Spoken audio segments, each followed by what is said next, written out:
I believe this is one of the most terrifying scriptures in all the Bible.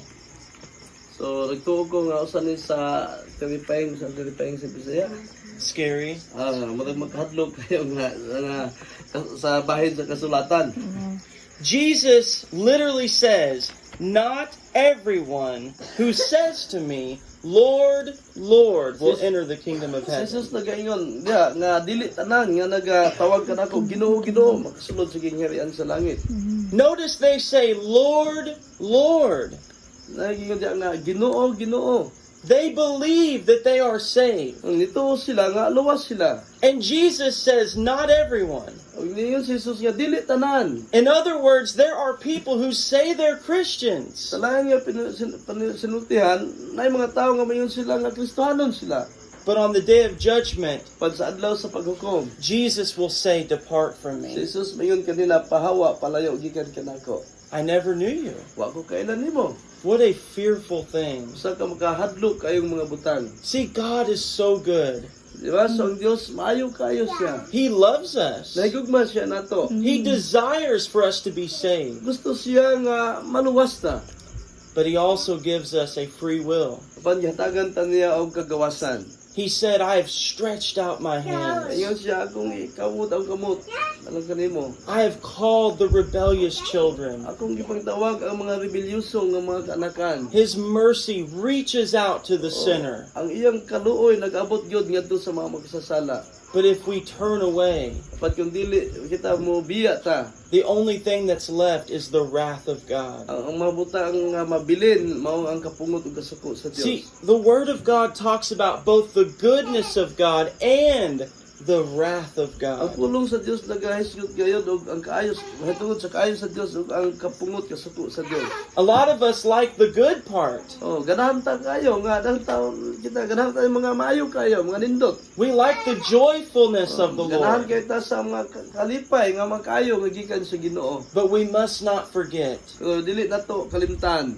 our God is a consuming fire. Ang atong Dios consuming fire siya. And because He is good, Tungod kay siya maayo kayo. He hates sin. Yang gidumtan gyud ang mga sala. That's why Jesus came into the world. Muna rason nga nung si Jesus ani sa kalibutan. Because every human being has fallen from the grace of God. Kay kada mga binuhat nahalayo gayud kita sa grasya sa And kaayos Ginoo. because of our sin, Tungod sa atong mga kasalanan, we were separated from God. nahalayo ta gikan sa Dios. Because holy God cannot mix with sinful man. Dili pwede masagol ang balaan nga Dios ngadto sa tawo nga magkasasala. And so God in His justice, So, sa Dios siya pagkamatarong. He could not be with sinful man. Sayang kung dili siya pwede nga makikipon sa magkasasala nga mga tawo. Remember the Garden of Eden. Namdamin ninyo ang garden sa Eden. Adam and Eve walked with God in the garden. So, naglakaw sila si Adam at Eve sa Dios, sa garden. They had perfect fellowship with Wala sila God. nindot nga panigrelasyon o pakigsandurot. But one sin Apan ang usa ka sala lang. threw the whole universe into catastrophe. O naabot sa tibok kalibutan ni Marasya kaning katastrofe kaning kanang marag And disaster. disaster kaning kalahutan. And man was separated from perfect fellowship with Ang God. mga tao nahalayo kayo pinagikan sa perpekto nga pakigsandurot gikan sa Dios. See, God is holy. Tatawo na to, Diyos balaan. He is faithful. Matinud-anon siya. The Bible even says He is a just judge. Oh, sa siya ka matarong yun nga maghuhukom. And because He is good, Tungod kay maayos siya kayo. He will punish wickedness. Oh, iya yung silutan ang pagkadautan. But God so loved the world. Apan ang Diyos nahigugma pag-ayaw sa kalibutan. He gave His Son. Iyang gihatag ang iyang bugtong anak. See, Jesus came into the world Si Jesus anhi sa kalibutan. the divine Son of God. Ang Diyos nun nga anak sa Diyos. He lived a sinless life, Nagpuyo siya nga walay sala. a life that none of us could ever live. Ang kinabuhi nga walay usa nato nga pwede makahimo kasama niadto. He was tempted at all points, yet without sin. Gitintal siya sa tanang klaseng pagtintal pero wa gyapon siya kasala. And that's why he could die on that cross. Muna rason nga no nga pwede siya mamatay dito sa cross. As a human, he took your place. Isip sa katawunon yang ikuha na imong na siyang kuha sa imong nahimutangan karon. And as God, he had the eternal power to do so. Isip sa ka Dios doon na siya eternal nga gahom nga mahimo niya siyang kaugalingon. See, that's why we look to Jesus Christ. Muna rason nga no nga kinahanglan ta nga mulantaw sa That's why we Kristo. can be forgiven. Nga muna hinungdan nga no nga mapasaylo na ta. Because Jesus is the Lamb of God. Tungod kay si Kristo siya ang karnero sa Dios. He bore the wrath of God on his body. Iyang gidala ang mga kapungot ug suko sa Dios sa iyang lawas. He took our sin on the tree. Iyang gikuha ang atong mga sala gikan sa And then he cross. rose from the dead. Nabanhaw siya gikan sa kamatayon. And that's why it's by faith. Amo nang pinaagi sa pagtuo. We believe upon Jesus Christ. Mituo ta sa atong Ginoong Kristo. But here, Jesus is talking about those who don't have a saving faith. Apan si Jesus nagasulti niini may labot dato mga tawo nga walay pagtuo nga makaluwas. See, the Apostle James said, you believe in God. Si Apostoles Santiago nagaingon nito ka sa Dios. He said, even the devils believe. Bisan pa yawa nito pod. But there's a difference between believing and having saving faith. Apan adunay kalainan ang mutura o kanang makabaton ka og pagtuo nga makaluwas. Most of the world say they believe in Jesus. Sa ganang mga tao sa kalibutan, maingon sila nga nituo mi ni Hesus. Even Muslims try to say they believe in Jesus. Ang mga Muslim, maingon pod sila nga nituo sila sa atong Ginoong Kristo. But they don't have saving faith. Apan wala sila pagtuo gyud nga makaluwas. They're still trusting in their works. Nagasalig lang gyapon sila silang mga binuhatan. They deny that Jesus is the Son of God. Ilang gi-deny, wala nila gituuhan nga si Ginoong Kristo anak sa Dios. There's many others like this. Daghang mga tawo nga ingon ani pod. They have a form of godliness. They have a form or a type of religion. Manalang sila murag Dios nun. One who says Lord. Og si Jesus mingon, dili tanan nga nagingon ako Ginoo. He's talking about saving faith. Nagisgot siya ning bahina may labot sa pagtuo nga makaluwas gyud. So what is a Christian? Unsa man ng Kristohanon? What is saving faith? Unsa man ang pagtuo nga makaluwas? A Christian is someone who has turned from their sin and believed in Jesus Christ. Sa ang Kristohanon mao ni nga nagabiya ka sa mga kasalanan, sa iyang kasalanan og nagtuo sa atong Ginoong Kristo. They believe that He died on the cross and rose from the dead. Ito sila nga si Jesus namatay, nabanhaw gikan sa mga patay og Rose from the dead. nabanhaw siya gikan sa mga patay. A Christian is a follower of Jesus Ang Christ. Kristohanon mao ang sumusunod gyud sa atong Ginoong Kristo. It's more than just words. Mas labaw pa sa atong mga sinultihan. Remember when Jesus rebuked the Pharisees? Nang duman ninyo nga si Ginoong Kristo gibadlong niya ang Parisiyo. He said they honor me with their lips, but their heart is far from me. Dayon siya nga nagpasidungog sila nako, pinagi sila mga pulong pero ilang kasing-kasing layo kayo nako. Paul said they profess God with their mouth, but in their works they deny Him. Pablo nagayon nga nagasulti sila nga sa ilang mga sulti lamang pero sa ilang mga binuhatan. See, when you have an encounter with the living God, Sadyang may encounter ninyo, may balag yun ninyo ang atong buhay nga Dios. it is impossible that you would not be changed. Imposible kayo nga dili ka mabago or mausab. I mean, if you went out on the highway and you were hit by a truck, Kung nagkasa sa kalasada sa highway niya, maigo ka sa sakyanan, you would be changed. mausab yun ka. You would probably die O posible, mamatay ka. or be deformed. O posible, mahiwi mong dagway. And yet there's people Pero daghang mga tao, who say they've encountered the living God, mayon sila nga nahibalag na ko ang buhay nga the Dios. God who created all things, Ang Dios nga nagabuhat sa tanang mga butang. and they have not changed. Pero walay kausaban. Where is your salvation? Asa man ang kalawasan ana? See, the Bible says you're a new creation. Natawa ninyo, ang Biblia nag-ingon bag-o kanang binuhat. You have went from darkness to light. O gikan ka sa kangit-ngit ngadto sa You have kahayag. went from death to life. Gikan ka sa kamatayon ngadto sa kinabuhi. You have went from a sinner to a saint of God.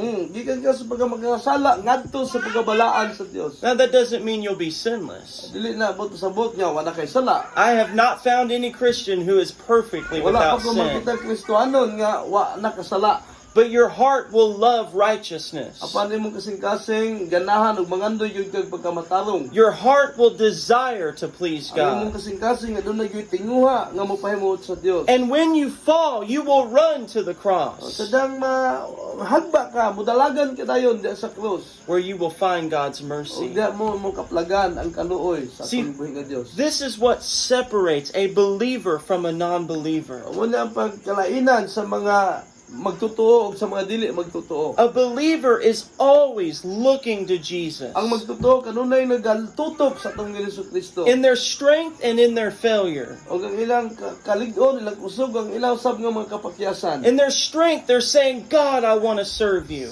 Sa ilang kalig-on, mayon sila, Lord, gusto kong mga alagad nimo. In their failure, they're saying, Lord, forgive me. Sa panahon sila mapakyas, mayon po sila nga, Lord, pasaylo ako Ginoo. Only the blood of Jesus can make me clean. Ang dugo laman sa atong Hesus Kristo mo ay makahinlo, makahugas ka nato. Only the Spirit of God can empower Ang me. Espiritu lamang sa Dios mo ang makapalig-on ako. Only the Word can fill me. Ang pulong lamang sa Dios mo ay makapapuno kanako. Amen. Amen.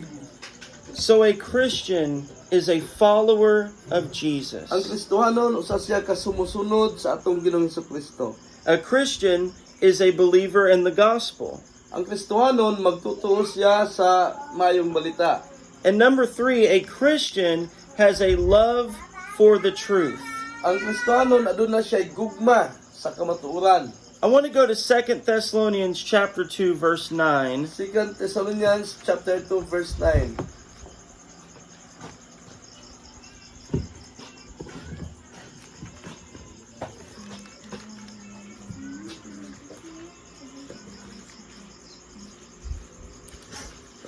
Second Thessalonians chapter 2 verse 9 through 12. It says, the coming of the lawless one is according to the working of Satan with all power, signs, and lying wonders. Ang taong yawanon mianhi nga may giwam ni Satanas nga maghimo sa tanang matang sa milagro ug mga buhat sa nga katingalahan. And with all unrighteous deception among those who perish because they did not receive the love of the Gamiton truth, niya ang tanang paagi aron malimbungan ang mga laglagunon. that they might be saved. Pagalaglagon sila. And for this reason, God will send them strong delusion, Pagalaglagon sila kay wala man nila dawata ang higugma ang kamatuoran. that they should believe the lie, Kay wala nila higugma ang kamatuoran. that they all may be condemned who did not believe the truth, but had pleasure in unrighteousness. Gibuhat pa nila kini maluwas unta sila. Now this is a scripture that deals with the future. Munang bersikulo nga nagisgot may labot sa umalabot. It speaks of the coming judgment of the Lord Nagisgot siya may labot sa umalabot nga paghukom sa atong buhay nga Dios. and the coming of the Antichrist, Ug ang pag-abot sa Antikristo, the man of sin. ang tao sa pagpagkasala. But what's interesting about this passage Nakabutang nga marag magka-interesado nato ng mga passage. it says they did not receive the love of the truth. Nagaingon dire nga dili sila mo dawat sa gugmas kamatuoran. And later it says that they will be condemned who did not believe the truth. Ilang gi-condemn or ilang gi-kondena ang mga wala nito sa kamatuoran. And even in Romans, Paul said the sinner suppresses the truth. Bisan sa Roma, naingon si Pablo, ang makasasala, what is the sinners? The sinner pushes away the truth. Oo, ang mga makasasala, ilang gisalikway ang kamatuoran. And remember, Jesus said, I am the truth. Tinumdumi nga si Jesus na yun, ako ang kamatuoran. So if you are a true Christian, Kung tinuod ka nga Kristohanon, if you're a believer in Jesus, kung magtotoo ka sa atong Ginoong Kristo, then you should be a lover of truth. na dapat may gugmaon ta sa kamatuoran. Jesus said, "Thy word is truth." Si Jesus na yun ang imong pulong, tinuod gayod, And He is the truth. o siya ang kamatuoran. You know, we live in a world who says you can have your own truth. O, nagpuyo kita sa kalibutan nga, kita may yun nga, makahimo ka, o nagkakaguling yung kamatuoran. That you can just do what feels good. O, sa mong buhaton na mo, sa mong gustong buhaton. Believe what you want. O, tuo lang sa mong gustong tuuhan. As long as you just feel good about it. As long as marag okay ra para nimo, nga magibati nga okay ra nga malipay ka hala padayon. But the Bible says we should love the truth. Apan ang Biblia nag-ingon higugmao nato yun ang kamatuoran. I want to tell you, there's no such thing as my truth and your truth. Sundan mo na ko dili ni kalabihan na ako ang kamatuoran o imuhang kamatuoran. There's only the truth of the Word of Nara God. usa ka kamatuoran da sa pulong sa Dios. Let God be true and every man a liar. Tugot dati nga ang Dios maragyod ang kamatuoran ug ang mga tao say mga butbuton ta. That's the Word of God. Mo nang pulong sa Ginoo. And if you're a true believer, Tinuod ta nga magtotoo. a born-again Born Christian, again ta nga Kristohanon. there's a love for the truth of Nagyoy God's Word. tugma sa kamatuoran da sa pulong sa Dios. Do you get offended when you hear a hard message? Na mag-uol ba more, masuko mo kung pananglit ng makadungog mga gahi-gahi nga mga mensahe? What about hell? Unsa ka kung may labot sa impyerno? What about sin? Unsa ka kabayad sa sala atong isgutan? What about the things that Jesus said? Unsa ka ang mga butang nga gisulti sa atong Hesus Kristo? He called the Pharisees a nest of snakes. Oh, yun na niya mga paresiyo nga mga salag sa mga bitin. There were times he spoke boldly. Panay mga panahon nga si Kristo nagsulti siya nga may sugod. He was not afraid to offend O people. wala siya mahadlok nga makapasubo siya, makapasubo sa mga tao. And yet so many today are so easily offended. So daghang mga tao karon nga dali na kayo mahanunyo or masugo. But I would rather offend God than worry about offending man. Mas maayo nga I said that wrong. I meant to say I would rather offend man than offend God. I said that wrong, sorry. mas maayo pa nga masubo ang tao nako kaysa ang Dios may masubo nako. I don't want to offend God. Thank you, Lord. Amen. So, we should have a love for the truth. Dapat ando na tayo gugmagyod sa kamatuoran. And I want to remind you that the Bible is the Word of God. The Bible is the Word of Ang God. Biblia mo gyud ang pulong sa Ginoo. Have you thought about that? Nagunahuna ba mo ana? We take this for granted. Oh. This is God speaking to us. Muli ang Dios nga nakisulti nato kaniyang pulong. The Creator of the world. Ang magbubuhat sa kalibutan. He gave you a letter. Ang gitagan kaniyang sulat.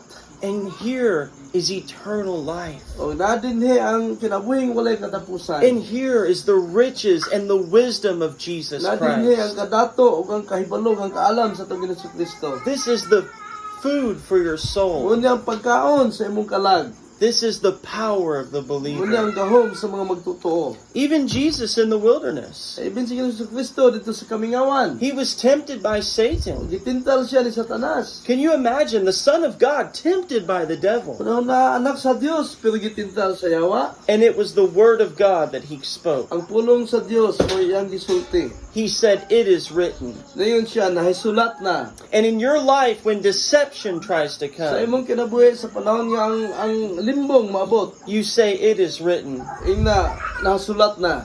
Whenever the devil lies to you, Sa diyang yawa musulay og limbong nimo. and he says God won't provide for you, Ug mayon nga dili ka providean sa Dios. you say, "My God will provide all of Ing nga my ang needs." akong Dios mo provide sa tanan akong I have gikinahanglan. never seen the righteous forsaken. Wa ko makitag matarong nga gibiyaan. When the enemy says that God is not with you, Sadang ang yawa mayon nimo nga di ka ubadan sa Dios. You can say, Jesus said, I will never leave you. Pagkayon ka nga ingon si Jesucristo dili ka nako biyaan. When the devil says, God will never forgive you. Sadang mayon ang yawa nga dili nakapasayloon sa Dios. You can say, He is faithful and just to forgive me of my Pagkayon ka sin. maayo og matinud-anon ng Dios nga mopasaylo sa tanan nako mga When the sala. devil says, God has no plan for you. Sadang ang yawa mayon nga walay plano ang Dios sa imong kinabuhi. He says, I know the plans I have for you. Mayon ang Dios nga aduna ko'y nindot nga plano alang kanimo. This is God's word. Muna ang pulong sa Dios. Thousands of promises. Nilibog ka mga saad sa Dios. Thousands of commands. Nilibog ka mga sugo. History. Mga pang-istorya. And the pagkatabo. future of the world. O may labot sa umaabot sa atong kalibutan. And it's for you. Pagkanitanan para ninimo. Nasulat sa Biblia. So make sure you have a love for the truth. Amen. Siguraduhan kayo, diyan na tayo gugma. May labot sa kamatuoran. A Christian does the will of God. Ang Kristohano nagabuhat sa kabubuton sa Dios. In Matthew chapter 7 verse 21 we read earlier, Balik ta, Matthew chapter 7 verse 21. Jesus said, Gibasa ganiya. only those who do the will of my Father. Si Jesus mingon nga sila ra nga nagabuhat sa kabubuton sa akong amahan. So notice he says, not everyone who says to me, Lord, Lord, will enter the kingdom of heaven, but he who does the will of my So Father. in dayon heaven." siya dire nga dili tanan nga itawag nako Ginoo Ginoo makasulod sa ginganan sa langit kun dili siya lamang nga nagasunod sa kabubuton sa akong amahan. Now, remember, he's not talking about perfectly following God's will. Tinamdumay nga wala siya nagaingon nga perpekto gyud atong pagsunod sa pulong sa Dios. He's talking about your lifestyle. Nagaingon siya may labot sa atong mga ginahimo nato. Is your life one of doing the will of God? Kumusta man atong kinabuhi nagahimo ba ta sa kabubuton sa Dios? Not that you don't fail, not that you don't fall, but is your life a continuance of doing God's will? Dili nang na feel ta so nang nahagwa ta pero ang imong kinabuhi nagapadayon gyud sa paghimo sa kabubuton sa pulong sa Dios. And then in verse 23, Sa verse 23, we see number 5, a Christian does not live in perpetual sin. so ang Kristiyanon dili gyud siya magkinabuhi gyud diha sa kasalanan. Because he says, I will declare to them, I never knew you. Depart from me, you who practice Kaya lawlessness. siya nagaingon nga wa ko kailan ninyo kamo nga nagapractice nagahimog mga sala magkasasala kamo mga magkasasala. So he's talking about practicing sin. Nagisgot siya may labot atong kanunay nagahimo yung mga kasalanan. Not falling into Dili sin. nang masipyat ta sa makasala ta. A righteous man falls 7 times and rises again. Ang mga matabong nga tao masipyat siya pero sa kapitong kahigayon pero makabangon ra gihapon siya. But this is the person who lives in rebellion. Pero kining gisgutan dire mo na ang tao kasi nga tao nga nagpuyo gyud siya sa pagrebelyoso. Paul said the same thing in Galatians chapter 5. Si Pablo nagaingon pud niini nagisgot nili dito sa Galatians chapter 5. He gives a whole list of sin.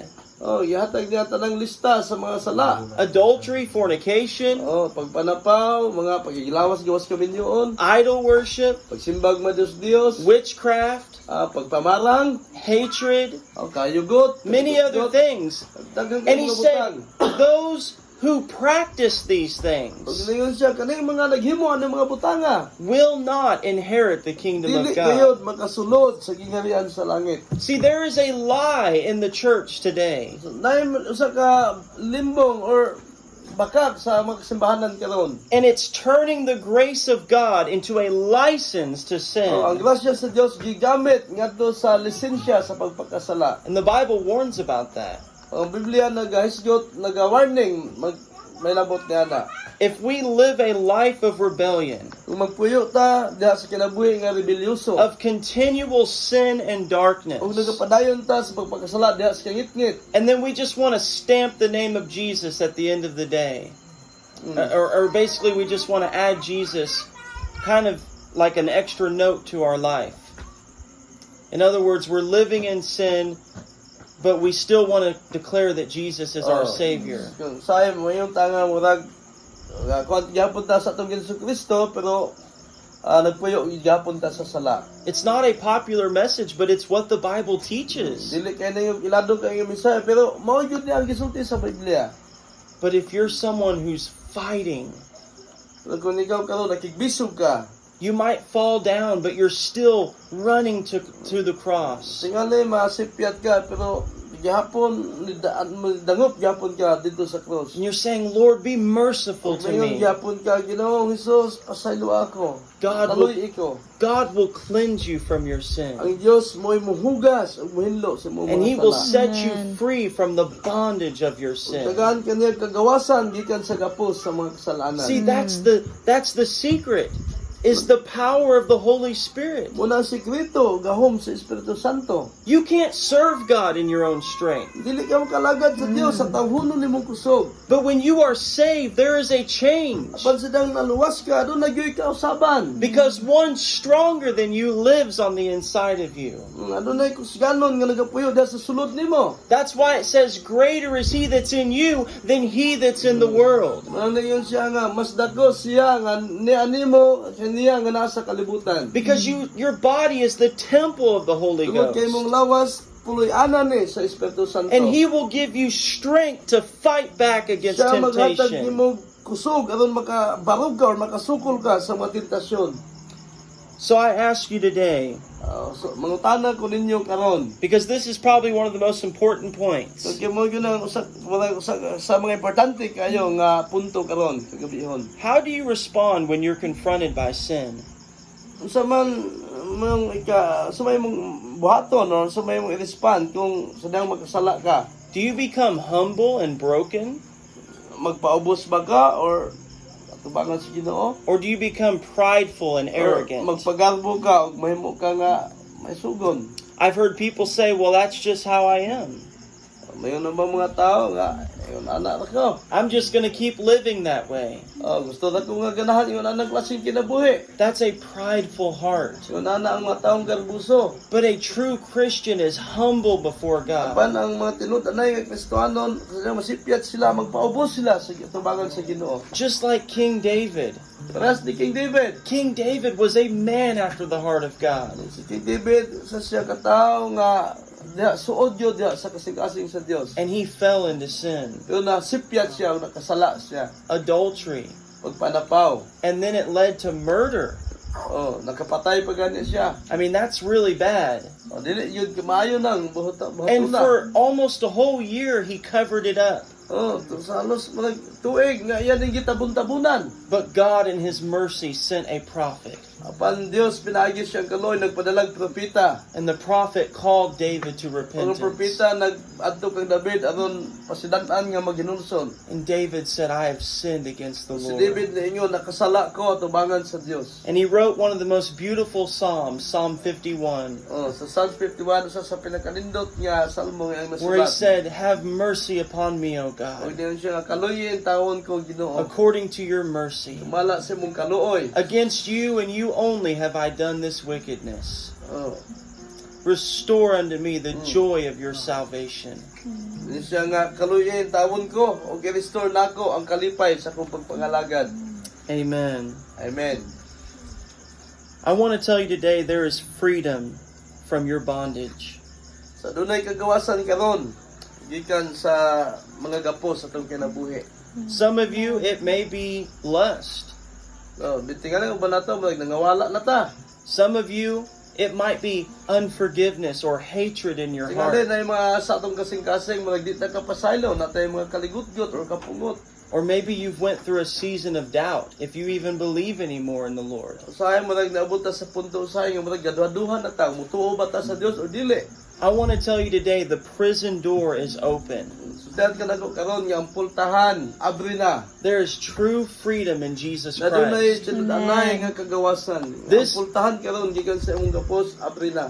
This gospel we preach is a real gospel. Ang kaning mensahe nga atong ginatudlo karon nga ebanghelyo mo ang tinuod gyud nga ebanghelyo. The God we serve is a living God. Ang Dios nga itong gilagaran, buhi nga Dios. And He has the power to meet you where you are. O gadun na siya gahom nga magigibalag nimo kung asa ka karon. And He will hear the cry of His children. Maminaw siya sa hilak sa iyang mga kanakan. This is not a message to condemn you tonight. Dili na mo mensahe nga aron ka ikandem. This is a message to bring the Word of God, Mo na mensahe karon nga dalon ang pulong sa Dios. that you might fear God, Aron ka magbaton ka kahadlok sa Dios. and that you might know God. Aron mabalaan nimo yun unsang Dios. Because the fear of the Lord is the beginning of Kaya wisdom. kahadlok diha sa Dios mo na sinugdanan sa kaalam. And in the fear of the Lord there is strong confidence. Diha sa kahadlok sa Dios adunay kalig-on nga confidence hindi kita mahadlok. Amen. Amen. And then lastly, Katapusan, a Christian is known by his love. ang Kristohanon mailan siya pinagi sa iyang paghigugma. The Gospel of John chapter 13, and then we'll close. Ang Ebanghelyo sa Juan kapitulo 13 and mahumanata. John chapter 13, verse 34 and 35. John 13, 34 and 35.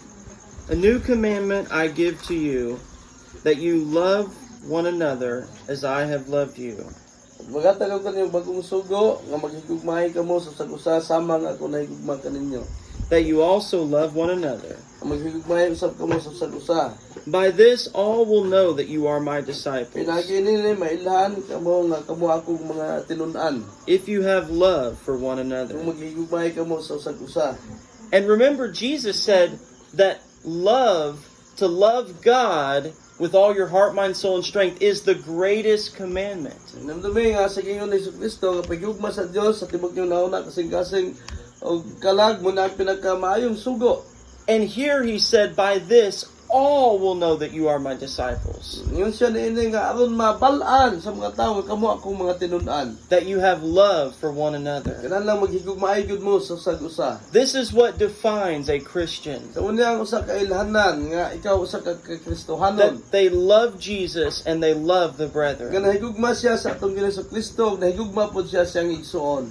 Even in Revelation, Bisan pa sa mga libro sa pagpadayag, the first church that Jesus dealt with ang kaunang simbahan nga duan was the church who lost its first love. nga mo ang simbahan nga sudan mo ang simbahan nga nawala ang una nilang gugma. Jesus told that church, Si Jesus na yun ang simbahan na. he said, you are working hard, Oh, naningkamot mo. you don't bear those who are evil, Oh, amo naghimog mga dautan. you've labored for my name, Naningkamot mo tungod sa akong ngalan, nagtrabaho gyud mo, naghago. but I have this against you. Pang usa ka butang nga akong dili mayo nakita diha kaninyo. You've left your first love. Nawala ang una ninyong gugma. The Apostle Paul said the same Si thing. Apostol Pablo naingon pod. He said, if I give my body to be burned, Naingon siya kung pananglit bisan pag ihatag akong lawas akong sunugon. if I speak with the tongues of angels, Bisan pag makasulti ko sa mga sinultian sa mga anghel. if I give all my money to feed the Kung poor, ihatag akong tanang kwarta pagpakaon sa mga gabos. but without love, it's nothing. Apan kung wala ko'y gugma, wala kini kapuslanan. See, the love of God will drive you.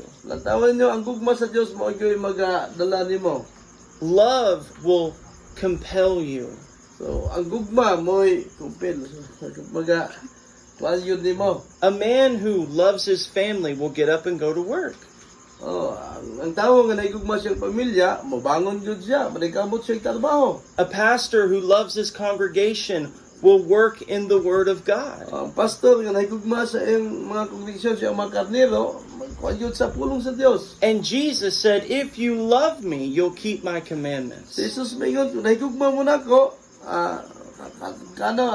ang pingin niyo akong mga sugo, tumanan ninyo. See, mga sugo. the love of God should be our driving force. Ang gugma sa Dios mo yun, oy, naghatag na tong kusog, o naghatag na tong kaning force, kaning nagtulod na to.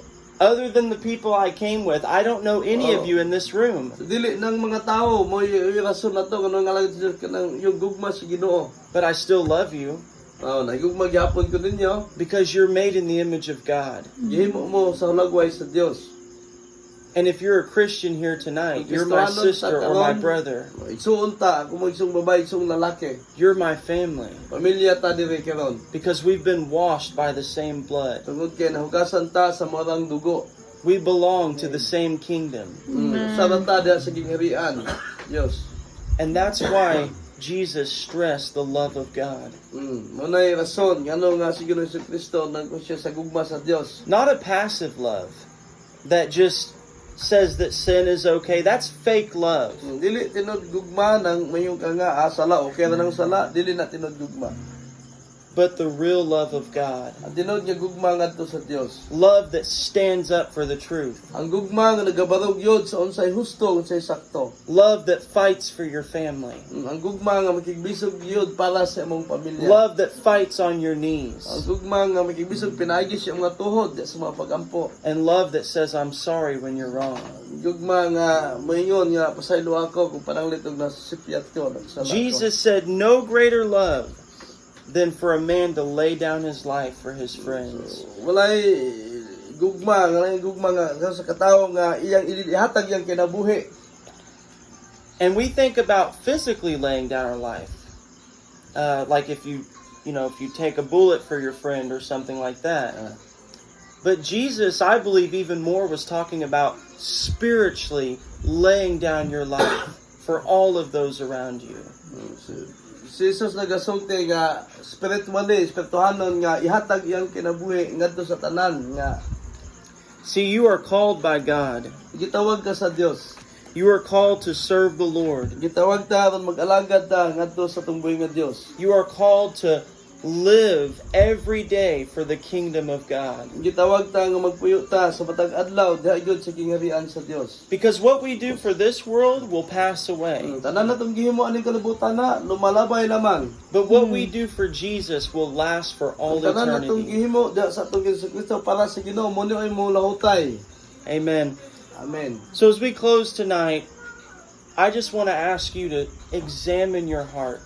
Sabtang sa di patamaw man gusto ko mangutanan ninyo nga lantawa sa taayod ninyo mga kasing-kasing. The Bible says, let a man examine himself and see if he is in the faith. Yun ang Biblia nga kanay gyud ninyo, eksamina gyud ninyo or sa taayod ninyo anyong kaugalingon kung napabaka diha nabadyo ka diha sa tinudanay nga pagtuo. Have you come to a saving knowledge of Jesus Christ? Na mo diha sa pagtuo nga diha sa kahibalo sa may labot sa kaluwasan sa atong Ginoong Kristo. Have you called upon the name of the Lord? Nitawag na ba mo diha sa ngalan sa atong Ginoong Kristo? Is Jesus the center of your life? Si Jesus ba mo ang sentro sa inyong kinabuhi? Do you believe that He is alive today? Nituo ba ka nga buhi siya karon? Because if any of the answers is no, then now is the time of Pananglit ang salvation. imong tubag, wala pa, dili. So karon ang adlaw sa kaluwasan. Amen. Amen. And for all of you that are saved, what again I'm assuming is pretty much everyone, be used by God. Reach the world for Jesus. Kamo nga nangaluwas nga niya karon, tugutin ninyo nga gamiton mo sa Ginoo. Sultihin ninyo ang kalibutan. May labot siyang mayong pulong, mayong balita. Amen. Amen.